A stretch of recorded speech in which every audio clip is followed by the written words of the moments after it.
चलिए क्या है, लेसन नंबर 3 है अनुसंधान प्रक्रिया के चरण।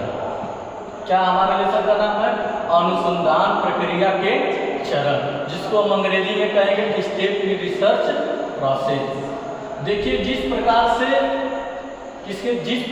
हम कोई भी कार्य करते हैं, हमारे जीवन में किसी भी प्रकार का कार्य का आगमन होता है, उस कार्य अगर हमको टास्क मिलता है करने के लिए, उस कार्य को करने से पहले हम निर्धारित करते हैं किस तरीके से करेंगे, किस कार्य में हमको सफलता मिलेगी। तो उसी प्रकार से अनुसंधान में, खोज में, क्योंकि खोज की परिभाषा अनुसंधान को यह बताया गया है, अनुसंधान उसे कहते हैं जिसमें नए ज्ञान की खोज होती है। अनुसंधान क्या बताया गया है? नए ज्ञान की खोज होती है और पुराने ज्ञान की जांच होती है, यही ना बताया गया। तो नए ज्ञान की खोज कैसे होगी? जब तक हमारे सामने समस्या नहीं आएगी तब तक हम नए ज्ञान की खोज नहीं करेंगे। जब तक हमारा यह कपड़ा डल नहीं हो जाएगा, खराब नहीं हो जाएगा, तब तक नए के बारे में नहीं सोचेंगे। तो कुल मिलाकर के हम कह सकते हैं कि अनुसंधान की प्रक्रिया जो चलती है, ठीक ना, जो चलती है, तो सबसे पहले उसके सामने क्या आना चाहिए? अनुसंधान समस्या। क्या आना चाहिए? अनुसंधान समस्या। देखिए जब तक हमारे सामने कोई समस्याएं नहीं आएंगी, जब तक हमको कोई कार्य नहीं मिलेगा, जब तक हमको कोई टास्क नहीं मिलेगा, हम लोग एक निर्जीव के समान रहते हैं।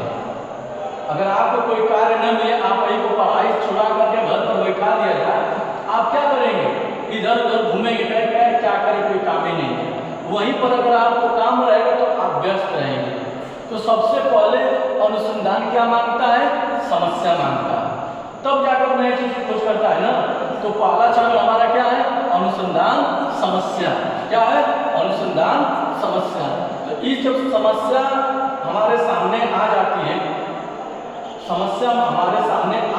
है, तो उस समस्या को निपटने के लिए हम तमाम प्रकार के तरीकों को अपनाते हैं। अगर हमारे सामने समस्या आ जाती है, तमाम प्रकार के तरीकों को अपना करके हम क्या करते हैं? बाहर निकलते हैं। जिस प्रकार से हम एडिसन साहब का उदाहरण ले लेते हैं। किसका उदाहरण ले लेंगे? एडिसन साहब का। एडिसन वैज्ञानिक थे किसके? बल्ब के, थे ना। हम उनका उदाहरण ले लेंगे। अब एडिसन साहब के माँ के सामने, समस्या आ गई। समस्या क्या आ गई? समस्या यह आ गई कि उनके बच्चे को कक्षा से निकाल दिया गया। यह कह करके निकाला गया कि आपका बच्चा बहुत शरारती है, आपका बच्चा बहुत बदमाश है, इसलिए आपका नाम काटा जा रहा है। जब एडिसन की माँ के पास समस्या आई तो उसकी माँ ने सबसे पहले उस समस्या की समीक्षा की। क्या की? समीक्षा की। आखिर मेरा लड़का ऐसा कैसे हो सकता है? मेरा लड़का ऐसा कैसे हो सकता है? ठीक है। तो जब एडिसन ने अपने माँ से पूछे कि माँ मुझे क्यों निकाला जा रहा है, तो उन्होंने परिकल्पना का निर्माण किया। क्या किया? परिकल्पना का निर्माण किया। एक बात बनाई, एक बहुत बड़े विचार का निर्माण की। निर्माण करने के बाद क्या की? डिजाइन की, अनुसंधान और विकल्प। एक बात की डिजाइन की, एक बात तैयार की। इसलिए वह बात तैयार की कि अगर हम अपने बच्चे को डायरेक्ट कर देंगे कि तुम शरारती हो, तुम बदमाश हो, तुम्हारे नटखट की वजह से तुम विद्यालय से निकाले गए हो, तो मेरे बच्चे को आघात पहुंचेगा, मेरे बच्चे को दुख होगा, वह आगे नहीं बढ़ पाएगा नहीं। तुमने क्या किया? अनुसंधान और विकल्प खोज करके एक डिजाइन की, एक विचार की, क्या की? डिजाइन की। डिजाइन करके अब उसको संग्रह की, जो भी चीजें थी उसको क्या करी? संग्रह की। संग्रह करके उस पर विवेचना की, और विवेचना करके अंत में एडिसन के साहब रिपोर्ट प्रस्तुत की। एडिसन साहब के सामने क्या प्रस्तुत की? रिपोर्ट प्रस्तुत की। रिपोर्ट तैयार की एडिसन को। हम यह बात बताएंगे जिससे एडिसन पर सकारात्मक प्रभाव पड़ेगा। देखिए जब किसी बालक पर सकारात्मक दबाव बनाया जाता है, किसी भी घर के सदस्य पर सकारात्मक दबाव बनाया जाता है, अगर वह गलत किया जाता है तो बालक अपने रास्ते से नहीं है। अगर आप वही अभी गलती किए, एक थप्पड़ मार दिया गया, यह नकारात्मक दबाव, उस बच्चे के मन में नकारात्मक भाव आएंगे, उस बच्चे के मन नकारात्मक चीजें आएंगे। कोई बच्चा तो सो लेगा डर के मारे, कोई बच्चा ईंट उठा कर चला देगा। ऐसे बच्चे करते हैं कि नहीं करते हैं? तो इसलिए प्यारे बच्चों, उस एडिसन की माँ की तरह सकारात्मक विचार लेकर के किसी भी समस्या को हल करना चाहिए।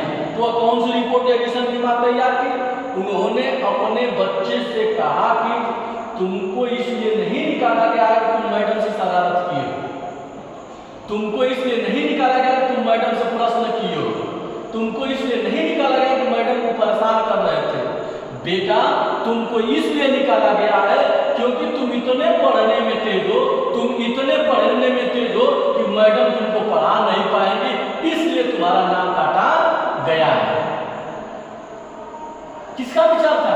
एडिसन की माँ का था। किसका विचार था? एडिसन की माँ का था। तो सोचिए एडिसन पर कितना सकारात्मक प्रभाव पड़ा। और एडिसन वो हरकत करता रहा जो हरकत क्लास में किया था। वो एडिसन हरकत करते करते 1200 टाइम, जिसको 1200 बार कहते हैं, एडिसन 1200 बार वो हरकत किया और अंत में आते आते 1201 बार उनको लाइट दे दिया, प्रकाश दे दिया। अगर वहीं पर प्यारे बच्चों एक बात सोचिए, अगर वहीं पर एडिसन की माँ बस समस्या उसके सामने रख देती कि तुम क्या हो, तुम बड़े बदमाश हो, इसलिए तुमको क्लास से निकाला जा रहा है, क्या एडिसन बन पाता? बोलिए। तो इस तरह से आपके सामने अगर किसी भी प्रकार का नई समस्या का उत्पन्न होता है तो आप तुरंत क्या करेंगे? इस चरण का उपयोग करेंगे।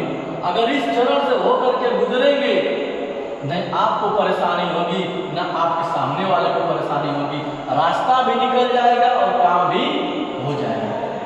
फिर से उदाहरण देख लीजिए, उदाहरण देख लीजिए। भारत हमारा देश आजाद हुआ। हमारा भारत देश आजादी से पहले अंग्रेजों की बेड़ियों में था। उसी जंजीर में जकड़े हुए देश, जो जंजीर में जकड़ा हुआ था, उसी परतंत्रता में अंबेडकर जी ने भी जन्म लिया। किसने जन्म ली? अंबेडकर जी ने जन्म लिया। अंबेडकर जी को पता था कि दलितों को शिक्षा नहीं दी जाती है। अंबेडकर जी को पता था कि पानी नहीं पीने दिया जाता है। अंबेडकर जी को पता था कि कक्षाओं में नहीं बैठने दिया जाता था। तो बताइए, अगर अंबेडकर जी साहब उस समस्या को लेकर के समस्या बने रहते तो क्या आज अंबेडकर साहब कहलाते?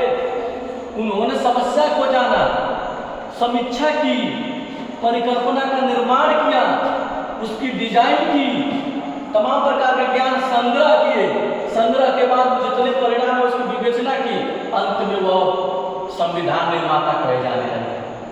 अगर क्या वह समस्या करते रह जाते, क्या बाबा साहब पूरे भारत रत्न देश से नवाजे जाते? नहीं, उन्होंने समस्या के चरण के तरह चला और क्या किया? अपने उस लक्ष्य पर पहुंचे। इसलिए प्यारे बच्चों, आपके सामने अगर समस्या आएगी तो आप इस चरण से उसका निपटारा करना, न कि समस्या को समस्या बन करके समस्या में उलझ जाना। ठीक है? धन्यवाद।